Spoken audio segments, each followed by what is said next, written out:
अब दूसरों को सुधारिए।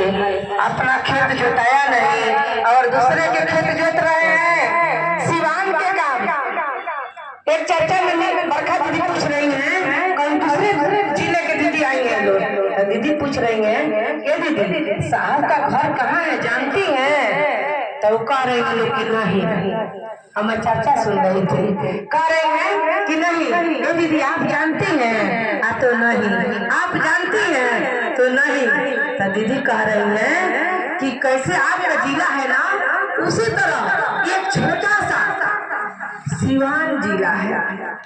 देखिए जब सिवान का नाम आता है तो हम लोग का छाती चौड़ा हो जाता है 56 इंच का, कि क्योंकि मेरे ही जिले का साहब श्री है, मेरे ही घर के साहब श्री हरिंद्रानंद है।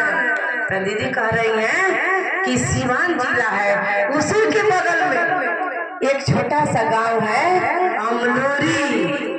उसी अमलोरी में मेरे साहब श्री का जन्म हुआ है।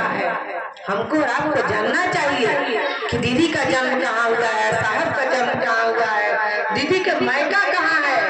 एक दिन के लिए हम लोग को रिश्ता तय होता है, अगर बेटा का शादी होता है तो हम लोग जान जाते हैं, उसके पूरे खानदान के बारे में जानते हैं। आज इसको कई जन्मों के लिए गुरु बनाए गए, उसके बारे में नहीं जानेंगे क्या? क्यों, कौन है, कौन हमको 3 सूत्र दिया है, वो किसके बेटा है, कहाँ से आए थे, किस लिए आए थे? क्या साहब जानना चाहा? साहब ने तो यही न देखा कि लोग तो धरती पर आए हैं लेकिन मर क्यों जाते हैं। गौतम बुद्ध क्या देखे, कहीं जा रहे थे तो देखे कि एक अर्थी जा रहा था, वो पूछ दिए कि ये क्या है? आते अर्थी है, ये मर गए हैं। एक बुढ़ापे बूढ़े आदमी को देखे तो कहे कि ये क्या है? आते ये बूढ़े हो गए हैं, ये भी एक दिन मर जाएंगे। तब वो कहे कि जब मर ही जाना है तो क्यों ना मैं मौत के ही खोज लूं। तो साहब ने कहा कि हारे को हरी मिलते हैं। गौतम बुद्ध हारे नहीं, परमात्मा के खोज में निकल गए और मैं हरिंद्रानंद हार गया। मैं 14 वर्ष जब तक करके हार गया, हार के तब गुरु के खोज में निकला। समझ में आया कि कुछ हासिल नहीं हुआ, अब क्या करेंगे?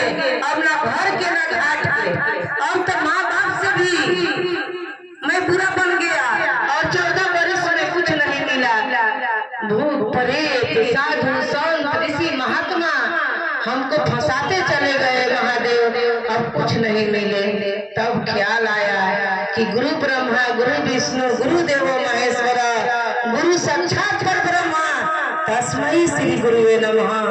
माँ कहती है, पिताजी कहते हैं माँ से कि मलकनी भारतवर्ष में शिव को भगवान कहते हैं। तब साहब ने सोचा कि क्यों ना मैं भगवान को ही गुरु बना लूं। और साहब ने 2 बजे रात को आरा के गांगी शमशान में साहब ने महादेव को अपना गुरु बना लिए और गुरु बनाए 1974 में। और 1975 में साहब को मुजफ्फरपुर के तुर्की में सांस द्वारा नमः शिवाय मिल गया, चमत्कार होने लगा। और हम लोग कहते हैं कि सांस के द्वारा मिला और साहब के हाथ में चाबी था, लेकिन आज तक हम लोग नहीं जानना चाहा, नहीं पूछा किसी गुरु भाई गुरु बहन से कि वो चाबी कौन चाबी था।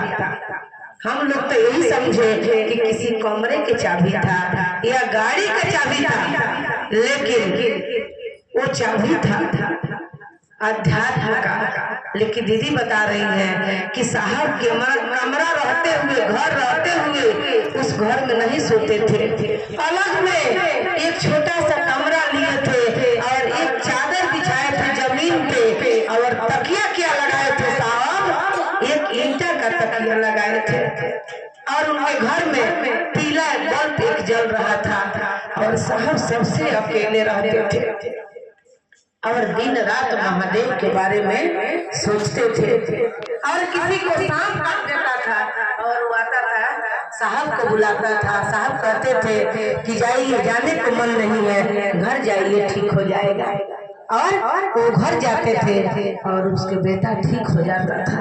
साहब जो कहते थे वो हो जाता था। तब साहब ने कहा ये तो नाम के गुरु नहीं है, काम के गुरु है। क्यों ना मैं एक एक व्यक्ति के दिन इनके उतार और साहब पूजा के माध्यम से लोगों को बताना शुरू किया।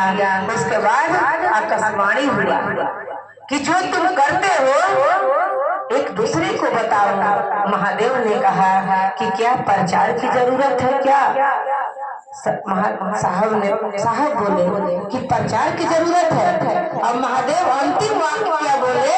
साहब बोले को मुझको याद नहीं है, लेकिन सारी बात मेरे दिल में उतर गया, दिल में उतर गया। और साहब ने लोगों से कहना शुरू कर दिए।